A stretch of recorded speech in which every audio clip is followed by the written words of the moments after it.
नमस्कार, आप देख रहे हैं आर बिहार समाचार। इस समय हम पहुँचे हैं गोपालगंज जिले के गोरखपुर में और आपको बता दें यहाँ पे एक कोल्ड स्टोर है हरि नारायण जी का। उनके कोल्ड स्टोर पे बैठे हुए हैं और इस समय जो देखा जा रहा है ठंडी का माहौल है और ठंडी के माहौल में सब जहाँ बैठ के आग तापा जा रहा है और आग का मज़ा लिया जा रहा है, क्योंकि बहुत दूर से हमारे पास चल के आए हैं और सारण से। और यहाँ तक कि आपको बता दें कि ठंडी में जो ठंडी का माहौल है, इसमें बहुत कठिनाइयों का सामना करना पड़ता है ठंडी में। और सबसे बड़ी दिक्कत होती है ठंड का इसमें, जिसके कारण आग जलाया गया यहाँ पे। आग जलाया गया इसमें। यहाँ से हमारे साथ हमारे सारण जी से चल के आए हैं वीरेंद्र नारायण यादव जी हैं और इनसे हम बातचीत करेंगे, पर्चे जानेंगे, पूरा मैटर जानेंगे। उसके बाद से हम पूरा बात करते हैं। सर, आपका हमारे चैनल में सबसे पहले स्वागत है। आपका स्वागत। सर, जो आप आज सारण से चल के आए हैं गोपालगंज जिले में और देखा गया है कि स्कूल पे आज जो अंतरिया स्कूल पे बैठक चल रही थी, उस बैठक में क्या हुआ? देखिए, सारण स्नातक निर्वाचन क्षेत्र का मतदाता बनाने का जो कार्यक्रम चल रहा था, वो अंतिम रूप से मतदाता सूची प्रकाशित हुई। तो भोरे प्रखंड के जितने हमारे मतदाता थे, सम्मानित मतदाता, उन लोगों को बुलाया गया था और आगे की रणनीति हम लोगों ने तय किया कि चुनाव के समय हमारे मतदाता मतदान केंद्रों पर कैसे 100% हमारे मतदाता मतदान केंद्रों पर पहुँच जाए।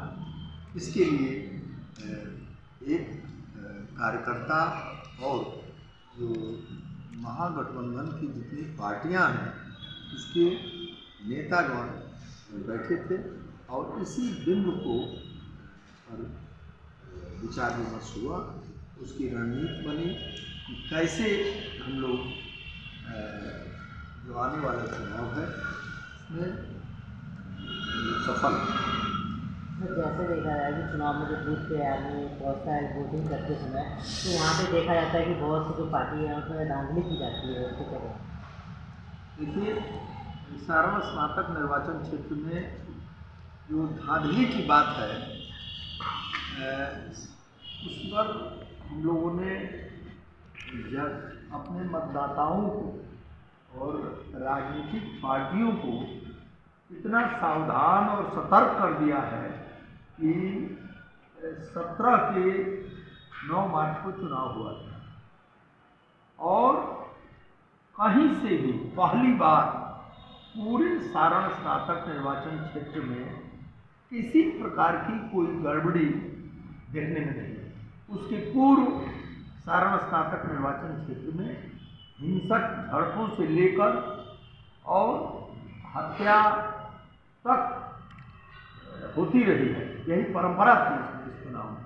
परंतु जब मैं इस चुनाव में भाग लिया और 17 का जो चुनाव था, तो बिल्कुल शांतिपूर्ण वातावरण में मतदाताओं ने मतदान केंद्रों पर बढ़ चढ़ के हिस्सा लिया, मतदान किया और जो 36 वर्ष की जो व्यवस्था थी वो समाप्त हो गई। लोकतंत्र कायम हुआ, मतदाताओं की जीत हुई। सारण स्नातक निर्वाचन क्षेत्र आज़ाद है। जैसे कि आप शिक्षक से भी हैं और उसमें आपको बता दें कि जैसे कि हम लोग शिक्षा में भी जाते हैं, विद्यालय में भी जाते हैं, विद्यालय का जांच पड़ताल होता है, तो वहाँ पे देखा जाता है कि जो शिक्षक स्कूल के समय पे आना चाहिए, स्कूल के टाइम पे नहीं आते हैं। तो उसके बाद से जाने पे कहते हैं कि पहले आप लोग परमिशन लेके आइए, उसके बाद स्कूल में आइए। देखिए,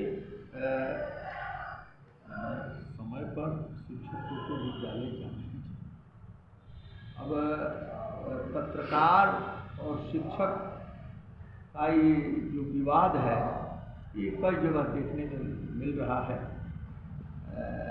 अब इसमें इसके मूल तथ्य क्या हैं, ये तो विस्तृत रूप से जांचने के बाद उस पर टिप्पणी की जा सकती है। जैसे देखा गया है कि हम यहाँ पे विद्यालय बंद होने से पहले पंचायती में गए थे वहाँ पे, तो वहाँ की जो सरकारी स्कूल है उसमें तो देखा गया कि टीचर स्कूल के बगल की हैं गाड़ी उठा और आके 11 साढ़े 11 बजे अब पूछने में बोलते हैं कि हम बहाना मारने लगा था कि गाड़ी पंचर हो गई है, टायर पंचर हो गया है, कुछ काम आता। फिर यहाँ तक कि देखा जब बात किया गया वहाँ के बच्चों से तो कहते हैं कि टीचर स्कूल में आते हैं, हथाला खोलते हैं और सर्टिफिकेट बंद कर देते हैं।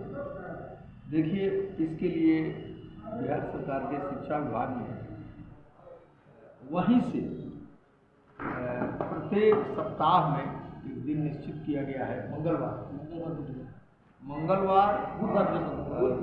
मैंने एक खास दिन निश्चित किया गया है कि बिना किसी सूचना के शिक्षा विभाग के अधिकारी उसकी जांच करते हैं और उससे बहुत कुछ सुधार हुआ है। शिक्षकों में जो नहीं आने वाले शिक्षक हैं वे सावधान और सतर्क हुए हैं, वे भी विद्यालय अब नियमित रूप से आ रहे हैं।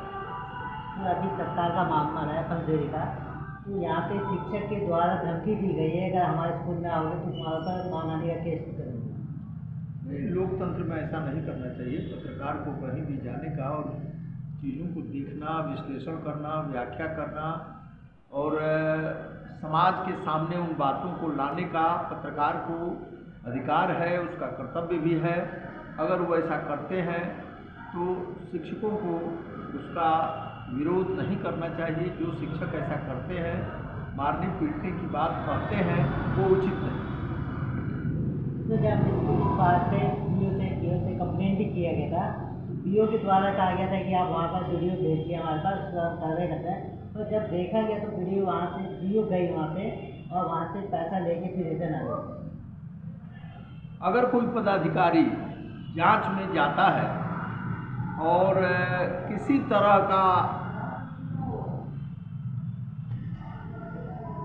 पैसा या और कोई चीज़ के आधार पर अगर वह उचित कार्रवाई नहीं करता है तो वह अपने उसका यह जो काम है या जो पद्धति है वो निंदनीय है, उस पर कार्रवाई होनी चाहिए ऐसे अफसरों पर। तो एक बार आप हमारे चैनल के द्वारा पूरे शिक्षकों को एक बार संदेश दे दिया जाए कि कोई भी पत्रकार अगर जाता है स्कूल में, जांच होता है, देखता है कि पढ़ाई सही हो रही कि नहीं हो रही, तो उसमें कोई भी पत्रकार के साथ कुछ व्यवहार ना किया। देखिए, मैं अपने शिक्षकों से अपील करता हूँ कि पत्रकार और शिक्षक दोनों बुद्धिजीवी हैं और इनमें विवाद नहीं होना चाहिए।